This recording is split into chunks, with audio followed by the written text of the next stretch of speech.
Hello, good afternoon. Welcome to Match Day. I'm Vince. We have Ian. Ian is back from his vacation, well deserved, and hope you had a good time. So it looks like we got Amin and Alex on live, but again, people will be able to watch us on recording. I'm going to share the deck that I'm going to in the file in the chat box. But so, Mr. Barker, hope you had a good weekend.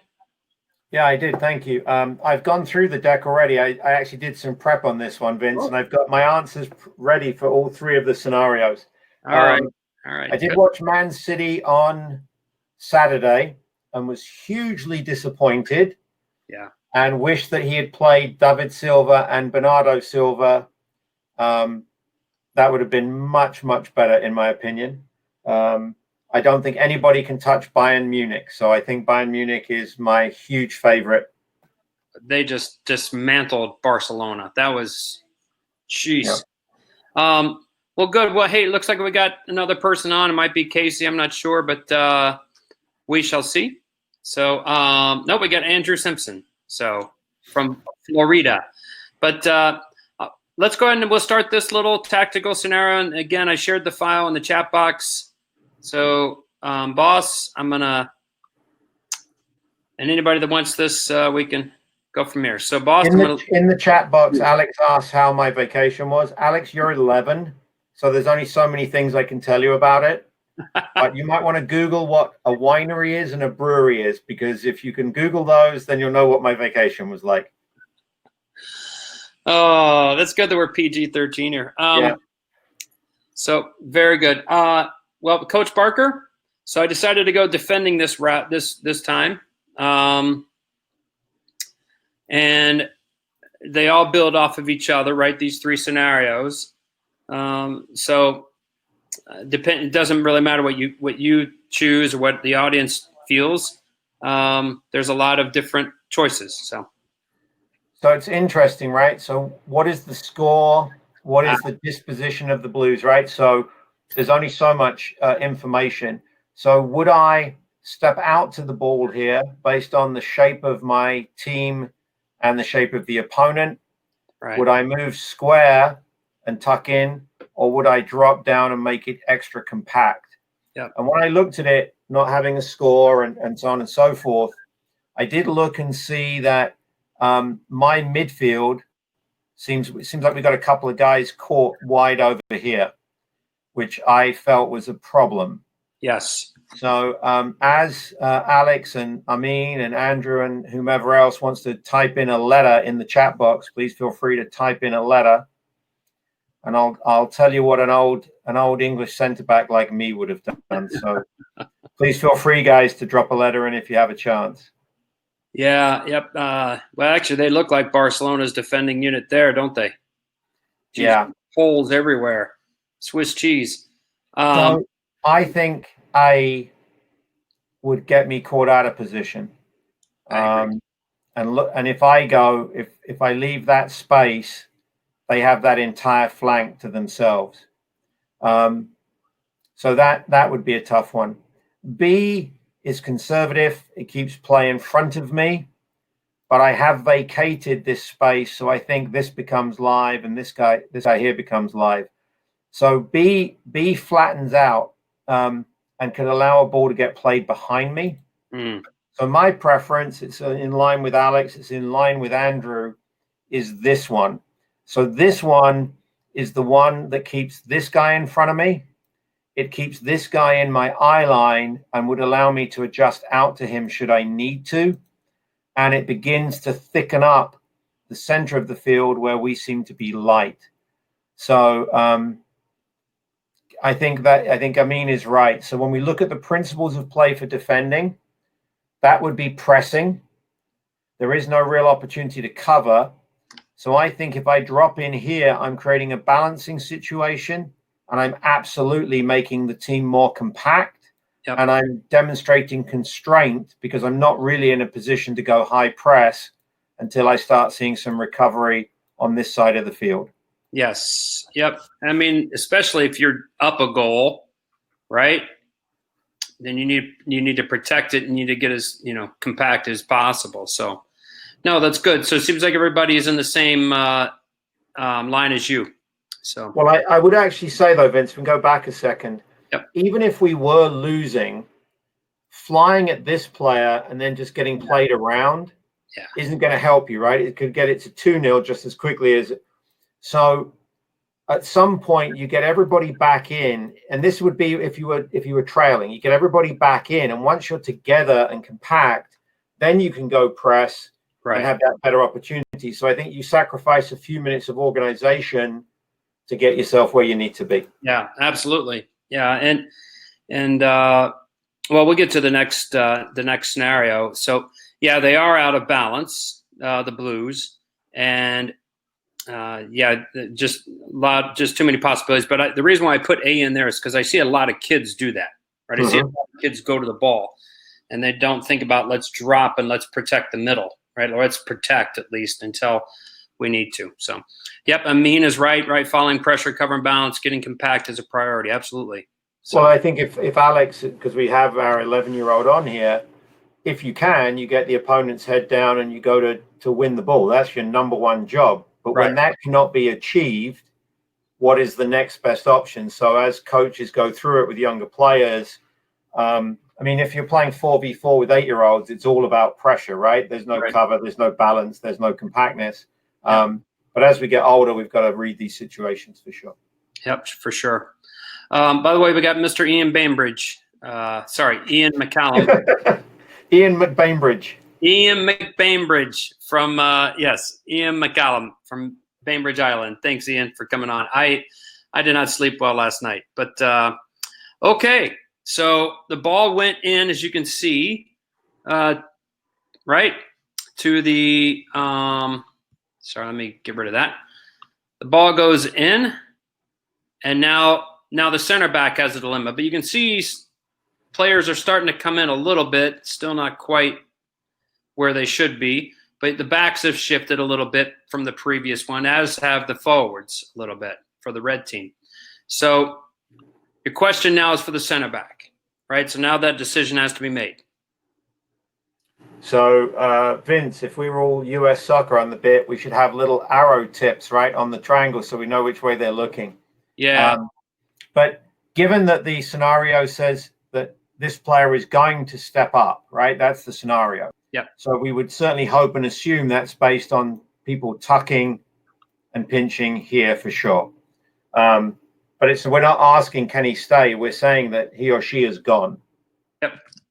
So Alex makes a very good point. You could make the decision based on the dominant foot of the player dribbling forward. That could be an excellent decision because if you force them onto their left, most cases, certainly in youth soccer, players have a very high dominant single foot. So that's a great idea, Alex.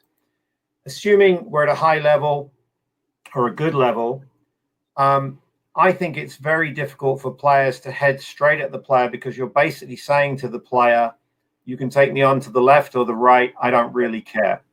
Yep. So you're being aggressive in going to press, but then you're not dictating enough. So I think that the B option is the weaker. When I look at the scenario, I think if I take the C scenario and the player comes here, I'm kind of setting up a 2 versus 1 against my left back. Yeah.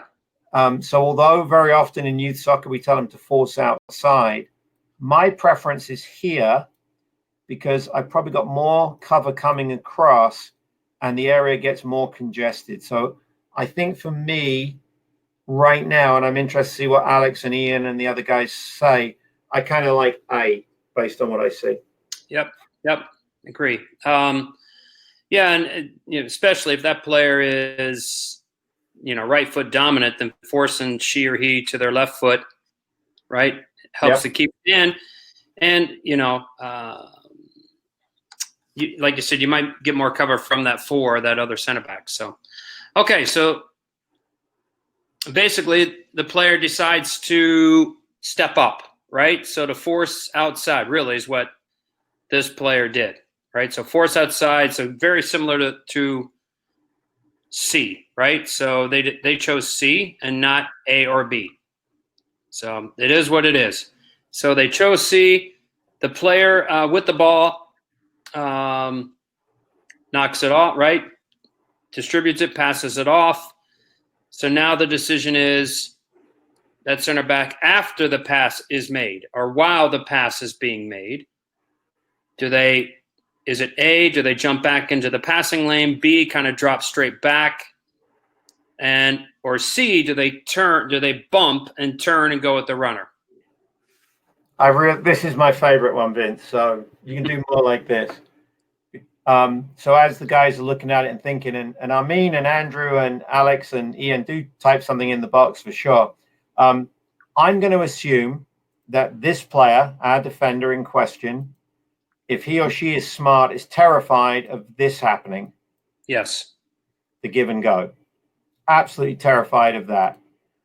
And dropping back here in A is a little too narrow. B, is I think a safer bet because you keep things a little bit more covered with your teammates. You got one there, and you'd obviously be at the point of B, and you'd probably have play in front of you if you could do it quickly enough. Yep. However, my absolute favorite is taking a step across the line of the opponent. Yep. Making sure I can see where the ball is. So I've got to get myself turned and then stepping across their run and then dropping in. So the bump and run or the bump and turn, assuming that I can do that quickly enough and not be called for obstruction, which can happen at the youth level with referees. And Alex, it's interesting. Alex has put B. B is a great option, but I think C is a more sophisticated, high-level defending option, in my opinion. Yeah. Yep. I mean, if you played for IU, that was their way. Period. Mm-hmm. Right. That was a friend of mine that played. It was one of the defenders told me that's how they defended. It was always bump, turn, find the ball. Yep. Right. So Amin says, why 4 didn't follow number 9? Yeah, good question. Probably because yours truly didn't move number 4 up there. But for the most part, it's you see this a lot, right? And I was trying to watch. Well, this weekend yesterday, as a matter of fact, I was watching Man United and Sevilla, and boy, there was a lot of this going on. Yeah. Just little dinks in there because Manchester United was trying to be pretty and trying to, walk the ball into the goal. And Sevilla made him pay. So, but the trick is one of the tricks is for somebody like Alex or if Amin and the guys are teaching players, stepping across the line of the opponent is a fantastic defensive tool, but you have to keep moving because if you don't, you're just body checking them and obstructing them, and refs will call it all the time. And the challenge with young players is if they've been just recovering and now you're saying be aware of the opponent, they're two different things and they don't connect them. So there are lots of ways of practicing this where you simply have the guy in front of you with the ball, you're standing a step down, he pushes it, and then you have to turn and race for it. Yeah. And he's probably going to win the race or she's going to win the race because they're facing up, even if you've got a yard on them. Yeah. So the way that you can win that race is to take that little step across them, make them kind of fan out, and then you beat them in a foot race. So the bump and turn is an excellent concept to be discussing today. Yep. No, it's good. Well, good. Well, Coach Barker, thank you so much for joining me today. Tomorrow, we have Carter Albrecht. And he's gonna Carter, right? Yeah. Carter Albrecht. Yep. Carter's gonna be sharing observations in the professional environment, right, with the Indy 11 and other teams. Yeah, Carter's one of the bright guys who invited himself into USL environments, Indy 11, and the other one I think was Oklahoma KC. John Pasquarella is a friend of ours who's a very generous coach. And as a young coach, Carter was given kind of access behind the scenes. Mm-hmm. So he spent his own time and money and gone and looked at these clubs and kind of watched training. So it's his observations from a fly on the wall, and a USL level is a good level. So that's Carter. Yep. And then on Thursday, one of our colleagues, Jeff Van Duzen, who always runs this really successful convention with 11,000 people, now has to run that convention in a digital format. So we'll be learning a little bit about what the Anaheim convention will look like. So that should be an interesting conversation. And then next week, amongst all the other things we're going to do, we're probably going to move these to 1 p.m., right, Vince? To the lunch hour? 1 p.m. Eastern time, right? Yeah, absolutely. Yeah. Okay. While we're here, we've got a little time. Coach Armin asks about different coaching schools.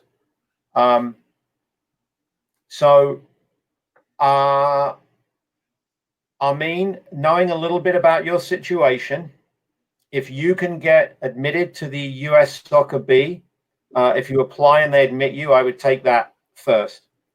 If your application is unsuccessful, then taking the Advanced National will likely give you credit when you come to reapply for the B. But based on your experience, your knowledge, the B is the right thing for you. And then once you've got your B, possibly your A, I think you would really enjoy the Advanced National as an additional learning opportunity. But on your pathway, if you can get into the B, I would take that. And then Ian McCallum, we're going to stay at 3 p.m. Central this week, Ian. And then we're going to try to move to noon Central, correct, Vince? Yes. Noon Central, so that would be 10 a.m. your time, Vince, Ian, out in Washington. And we'll record them. And if you tell us to give you a mention or take a wave to your wife or kids and you can get it on recording, we'll record them for you. So one way or the other, we'll help you guys out. Yep. Sorry about that, but we are starting high school soccer this week. So believe it or not. Yes, your viewing pleasure, everybody, is now contingent upon Vince's high school schedule. But hey, it's real coaching, so it's good. I know, but we'll see, at least for this week, right? Ian McCallum, if you're going to bring the entire Bainbridge Youth Club online to watch you, we'll get you on to one of the webinars. And as long as we get lots of people to join 11-year-old Alex, we can get some more kids on the call. Yep. We need to start getting like Amin on and Alex on and to do like these Monday managers, right? Just get them on live. So maybe we'll start doing that. Well, I think the tactical scenarios, coaches, if you can get your kids on, would be really good because what a great way to meet your kids when you probably can't meet them in person and they can put in a comment and the coach can put in a comment. They can see Ian's face or Amin's face. So any of you, if you think you can get your players and parents on, and you can make yourself star for a day, like me and Vince are stars. If you want to be like me and Vince when you grow up, you're welcome to join us. Now you look like this. But yeah. Well, thank you all so much. Mr. Barker, thank you so much for joining. And we will see everybody tomorrow, or if you do come on at 4 o'clock Eastern. Yeah, thanks for the support, everybody. Great job, Vince. Thank you. Thanks, everyone.